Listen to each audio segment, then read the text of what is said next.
कहानी का पहला पड़ाव, गांधी जी का शुरुआती सफर।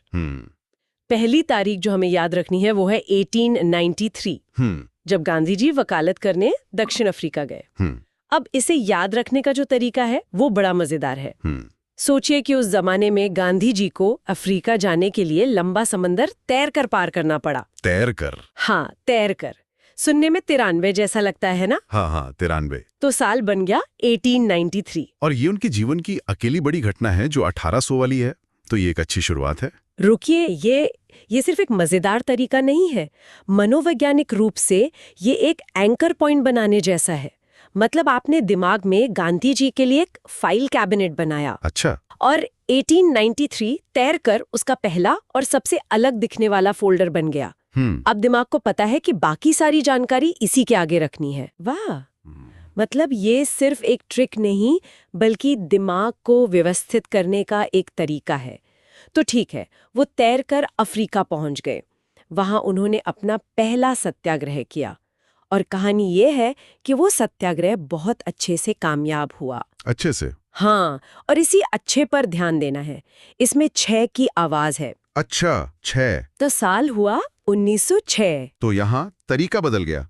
हाँ। पहला वाला एक विजुअल कहानी पर था, तैरने वाली। हाँ। जबकि ये वाला पूरी तरह से ध्वनि पर आधारित है, जिसे फोनेटिक लिंकिंग कहते हैं। अच्छे और 6 में कोई तार्किक संबंध तो है नहीं, लेकिन उनकी आवाज मिलती जुलती है और दिमाग को ऐसे शॉर्टकट पसंद आते हैं। तो एक विजुअल और एक साउंड बेस्ड। अब उनकी भारत वापसी। कहानी यह है कि उनकी वापसी इतनी जबरदस्त थी कि उन्होंने अफ्रीका से भारत का सफर सिर्फ 15 दिनों में तय कर लिया। 15 दिनों में? हाँ। अंग्रेज उनकी इस रफ्तार से इतने प्रभावित हुए कि भारत आते ही उन्हें काइसर-ए-हिंद का अवार्ड दे दिया। तो 15 दिन का सफर। हाँ। और साल भी 1915। ये बहुत दिलचस्प है। और इसकी ठीक अगले साल 1916 में उन्होंने साबरमती आश्रम की स्थापना की। ये तो सीधा है 1915 के तुरंत बाद। यहाँ जो देखने वाली बात है वो ये है कि कैसे एक असली घटना, मतलब काइसर-ए-हिंद अवार्ड, हाँ, को एक काल्पनिक कहानी यानी 15 दिन के सफर के साथ गूंथ दिया गया है। दिमाग तथ्यों को भूल सकता है, पर वो एक अच्छी कहानी को नहीं भूलता। सही बात है। 15 दिन में तूफानी सफर की कहानी 1915 नंबर से कहीं ज्यादा यादगार है। ये तकनीक दिखाती है कि याददाश्त भंडारण नहीं, बल्कि रचनात्मकता का काम है। बिल्कुल। अब भारत में उनके बड़े आंदोलनों का दौर शुरू होता है। और यहाँ से कोड और भी मजेदार होते जाते हैं। पहला बड़ा आंदोलन था चंपारण सत्याग्रह, बिहार के नील किसानों के लिए। हाँ, इसका कोड सत्याग्रह शब्द में ही छिपा है। शब्द शुरू होता है सत्य से, और सत्य सुनने में कैसा लगता है? 17। सत्य 17, हाँ, मिलता जुलता है। 1918 में उन्होंने अहमदाबाद के मिल मजदूरों के हक के लिए आंदोलन किया। इसका कोड एक सामाजिक नियम से जुड़ा है। कानून के हिसाब से मजदूरी करने की न्यूनतम उम्र क्या होती है? 18 साल। बस यहीं से साल मिल गया 1918। और फिर अगले ही साल 1919 में आया खिलाफत आंदोलन। इसका कोड एक खेल की तरह है। सोचिए, 2 टीमें एक दूसरे के खिलाफ खड़ी हैं। अच्छा। एक टीम में 19 खिलाड़ी, दूसरी में भी 19, यानी 19 बनाम 19। तो साल बना 1919। 1 मिनट रुकते हैं।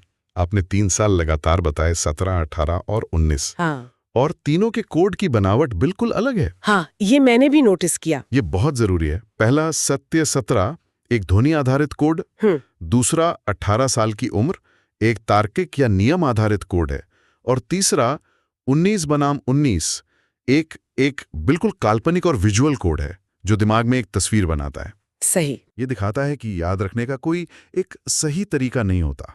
आपको अपनी कल्पना को अलग अलग दिशाओं में दौड़ाना पड़ता है। और जो तरीका सबसे ज्यादा अजीब या मजेदार लगे, दिमाग अक्सर उसी को पकड़ता है। बिल्कुल। हमारा दिमाग सामान्य चीजों को नजरअंदाज करने और असाधारण चीजों को याद रखने के लिए ही तो बना है। मुझे भी ये 19 बनाम 19 वाला थोड़ा बचकाना सा लगा था, लेकिन शायद यही इसकी ताकत है। यकीनन। एक फुटबॉल मैच की तस्वीर जिसमें दोनों टीमों में 19-19 खिलाड़ियों, ये इतनी अजीब बात है कि दिमाग इसे एक जरूरी जानकारी मानकर सहेज लेता है। ठीक है, तो इन शुरुआती आंदोलनों के बाद गांधी जी ने एक बड़ा फैसला किया। जब लगा कि छोटी छोटी लड़ाइयों से बात नहीं बन रही, तो उन्होंने असहयोग आंदोलन शुरू किया। उन्होंने देश से कहा बस अब अंग्रेजों का और सहयोग नहीं करेंगे। बस। ये शब्द बस सुनने में 20 जैसा है। हाँ, बस 20। तो साल हुआ 1920। यहाँ एक भावना, एक फैसले की भावना, अब बस बहुत हुआ, उसको एक नंबर से जोड़ा गया है। ये उस आंदोलन के जज्बे को पकड़ता है। ये सिर्फ एक कोड नहीं है, ये उस साल की भावना का सार है। सही कहा। अब यहाँ से कहानी और भी दिलचस्प मोड़ लेती है। अब हम उस दौर में हैं जब गांधी जी का कद कांग्रेस में और भी बढ़ गया था। 1924 में वो कांग्रेस के अध्यक्ष बने। अब इस तारीख को याद रखने की कहानी ये है कि अध्यक्ष बनते ही उन्होंने ऐलान कर दिया कि अब आजादी की लड़ाई 24 घंटे चलेगी बिना रुके। 24 घंटे? तो 24 घंटे की लड़ाई से साल याद रहता है, 1924। ये कोड उनके नेतृत्व की ऊर्जा और दृढ़ संकल्प को सीधे उस साल से जोड़ता है। ये सिर्फ एक तारीख याद नहीं कराता, बल्कि ये भी बताता है कि 1924 उनके लिए एक बड़ी जिम्मेदारी और नए जोश का साल था।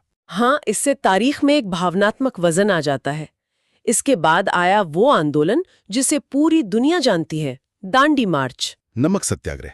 हाँ, ये नमक से जुड़ा था। अब इसका कोड थोड़ा काल्पनिक है, लेकिन बहुत प्रभावी है। मान लीजिए कि उस जमाने में 1 किलो नमक की कीमत 30 रुपए थी। 30 रुपए? बस इसी 30 रुपए से हमें साल मिल गया 1930, और इसी साल सविनय अवज्ञा आंदोलन भी शुरू हुआ था। तो एक कोड से 2 घटना याद हो गई। यहाँ एक जरूरी सवाल उठता है, बताइए, जो शायद कुछ सुनने वालों के मन में भी आ रहा होगा। क्या इस तरह के काल्पनिक तथ्य बनाना, जैसे नमक की कीमत 30 रुपए होना, ये खतरनाक नहीं है? क्या हम याददाश्त के लिए इतिहास से खिलवाड़ कर रहे हैं? ये बहुत अच्छा सवाल है। मुझे भी ये ख्याल आया था, क्या कोई सच में मान सकता है कि नमक की कीमत यही थी? इसका जवाब इस तकनीक के मनोविज्ञान में छिपा है। ये कोड इसलिए काम नहीं करता क्योंकि ये सच लगता है, बल्कि इसलिए काम करता है क्योंकि ये अजीब लगता है। अच्छा। दिमाग इतना स्मार्ट है कि वो जानता है कि ये एक याद रखने का तरीका है, न कि एक ऐतिहासिक तथ्य। वो नमक बराबर 30 रुपए के कनेक्शन को एक शॉर्टकट की